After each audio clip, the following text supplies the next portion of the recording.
for our listeners out there who might be contemplating a prenup, trying to present the idea of a prenup to their partner without giving this feeling of mistrust, how can they present the conversation without giving that implication to their partner? That's a great question. First things first. Hello, everyone, and thank you for joining us today. My name is Holly Mullin, and I am the managing partner at Sterling Law Offices. I have with me today Ellen Rhodeman. Ellen is a senior partner at our Milwaukee office. Thank you so much for being with us today, Ellen. Thanks for having me, Holly. Yes, and I brought you back to talk about an important topic that we've chatted about once before, which is prenups and postnups. And the last time we talked about this, it was sort of the basics of what is a prenup? How can it serve clients? Today, I want to dig into that a little bit further. I want to know about how do they work? What are best practices? If, folks out there are thinking about getting a prenup, what should they be thinking about including or making sure that they have all their T's crossed and I's dotted? Jumping right into that.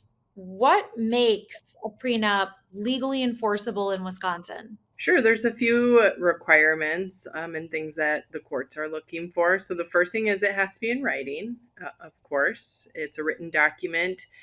Both parties have to complete a financial disclosure to each other, which is really just an itemization of their current income, expenses, assets, debts, things like that. So there's full knowledge of each other's finances going in.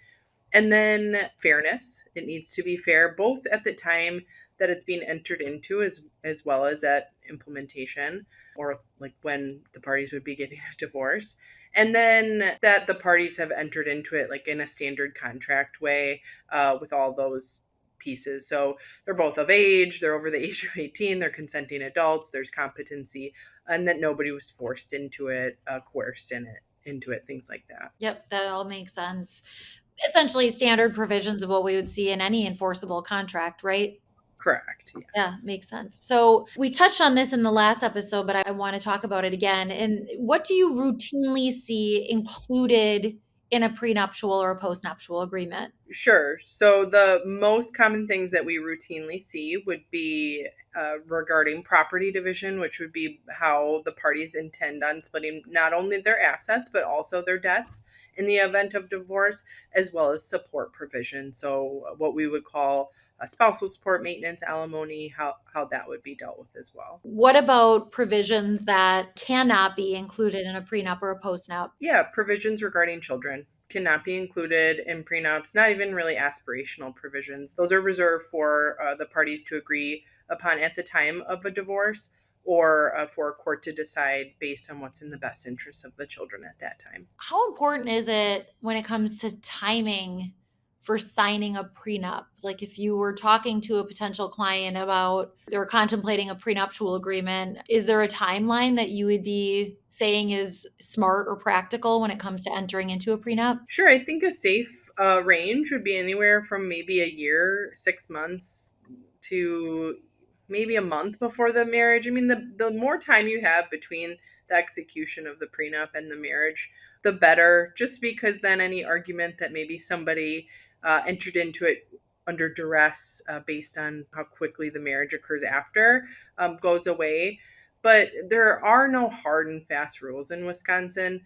It's better if people can get in earlier and negotiate and do that. But at the end of the day, I've done several prenups that are, maybe 2 weeks before the wedding. So That was going to be my next question off the cuff would be, and when do people normally come in and seek your legal expertise when it comes to a prenup? yeah, I would say on average, people are coming in maybe 2 months, 3 months before, which is fine. We make it work. But if anybody's out there contemplating a prenup and their marriage is more than that out, we come now. Might seem like a quick deal, right? It's like, no, we're on the same page. It's like, this is a multi-page contract that has to be understood and it takes time. So it's not going to turn around in a week. So give yourself plenty of time. From a practical perspective, do you suggest both parties having their own attorneys, or Do they share an attorney? What do you recommend? I would absolutely recommend that both parties have an attorney. I would say 90% of the prenups that I do, there's two attorneys on the side, both on representing each party.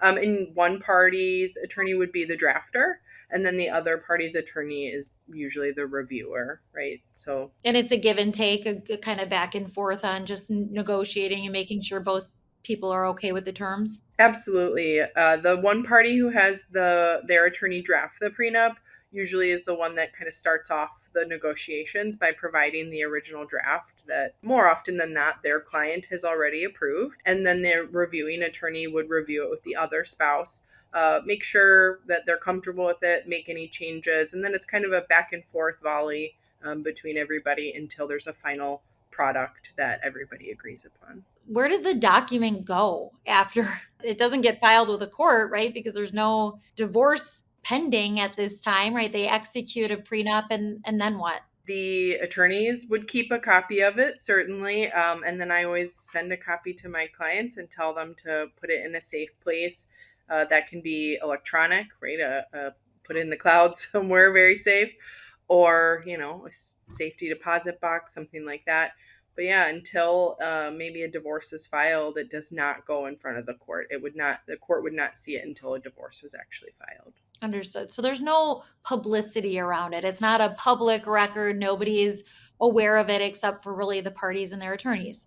Correct. Yes. For our listeners out there who might be contemplating a prenup, I can imagine that it might be a little uncomfortable bringing this up and trying to present the idea of a prenup to their partner without giving this feeling of mistrust or like, look, I'm already having doubts. That's why I'm asking for a prenup, right? Like, that's usually not the sentiment going in. So, how can they present the conversation without giving that sort of implication to their partner? That's a great question. First things first, marriage is generally like a series of uncomfortable conversations, right? Like, so two adults have to be able to come together, and if you can start your marriage off on the right foot with maybe having that difficult conversation, it can smooth things out in the event the marriage terminates. So my recommendation, if somebody's wanting to approach that conversation, is to approach it head on. As this is something that I'm considering. I'd like to discuss something that I would view as maybe an insurance policy. I think we've talked about that before. Is a prenup is never something that people come to me going, yes, I can't wait till I use this.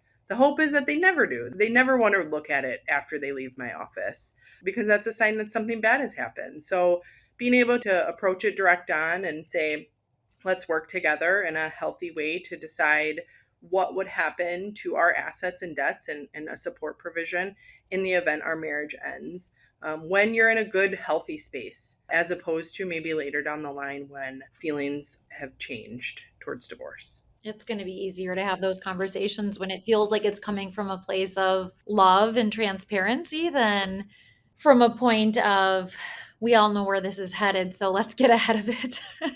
What do you see are the most common reasons, come time of divorce? What are the biggest or most common challenges that you've seen people raise to a prenup when they're trying to say, hey, this prenup isn't valid for the following reasons? What are the most common that you see? The most common we see is certainly that somebody didn't understand what they were doing or what they were signing. The strength of that argument is reduced by having two attorneys on the case, because as long as both parties are represented by attorneys, the court or whoever's reviewing the prenup in the future would understand, right, that a competent attorney would explain the prenup to their client. So that's probably the biggest, is that somebody claims they didn't understand, and that would be in a case where they didn't have an attorney.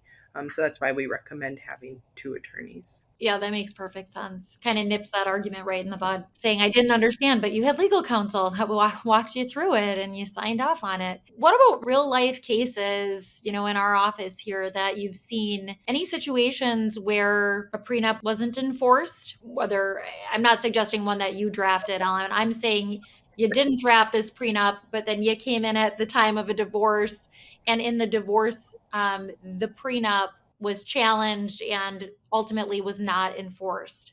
Certainly. I've had several cases, not only just mine, but other attorneys in our office, where prenups are a point of contention. And, whether it's the husband or the wife or the what other spouse is arguing that the prenup shouldn't be upheld, there's various arguments. And I think the biggest argument is usually related to fairness at the time of implementation. So I think you had asked me earlier about what are the requirements of a prenup, and I mentioned equity and fairness at the time that the contract is entered into. But the courts also are able to look at the fairness and equitableness of the agreement at the time of implementation, meaning at the time of divorce. And I had a case where it was a later in life marriage. I mean, and the parties were getting divorced at a very old age. I believe they were well into their late 70s, early 80s. And the health of one of the spouses was just very poor. They were in like a hospice care, and maybe not a hospice care facility, but like a memory care facility where their medical bills were exorbitant, and the prenup as written would have left the spouse who was in this in-home care facility with nothing. And that's the terms of their prenup, but ultimately it was decided that she would have been a ward of the state. She would have been left destitute, and that's against public policy. So at that point, the prenup was not upheld, at least with respect to property division in that case. Have you ever seen where a prenup was upheld in part, but not upheld in other parts? Like, can it be piecemealed, whether in negotiation or by the court? Quite frequently, I advise my clients who come in and get a prenup from me is actually the maintenance component in Wisconsin. The law starts with a presumption that prenups, with respect to the property division aspect of prenups, are enforceable. So that means they start off with a presumption, yes, they're good to go, they're going to be enforced. And then it's up to the party challenging it to say, whoa, this shouldn't be and why, and it's their burden of proof. But that's not the same burden with support, actually. The maintenance provisions of a prenup are actually just factors for the court to consider. And so frequently, maybe the maintenance provision would be thrown out, but the property division upheld, or it could be vice versa. And I'm not saying frequently the maintenance provision gets thrown out. I'm just saying like those things could be bifurcated in a sense of one thing being upheld and the other not. Yeah, that's very interesting. There's a lot that goes into this. There's no doubt, which maybe leads to what we leave our viewers with is, if you're thinking about this, make sure you're working with somebody who knows what they're doing. First of all, not all attorneys do family law, and not all family law attorneys do prenups. You're kind of whittling yourself down into this small crowd of experienced attorneys who are willing to do this kind of work and know how to do it well, and can prepare you for all of these things you need to know, because you wouldn't want to get into this situation where you've had that tough conversation, you've gotten a prenup, you've paid for it, and now it's time to actually make it useful and enforce it. Lo and behold, you haven't crossed your T's and dotted your I's, and you've now left yourself open to exactly these laws in Wisconsin that you were trying to opt out of.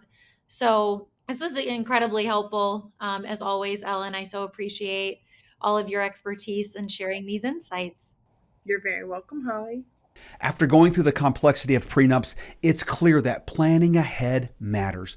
But what happens when divorce becomes real? In our next episode, we're diving into divorce mediation in Wisconsin. And for some couples, it's the smartest way to avoid court and conflict. For others, it leads to costly mistakes and regret. So how do you know if it's the right move for you?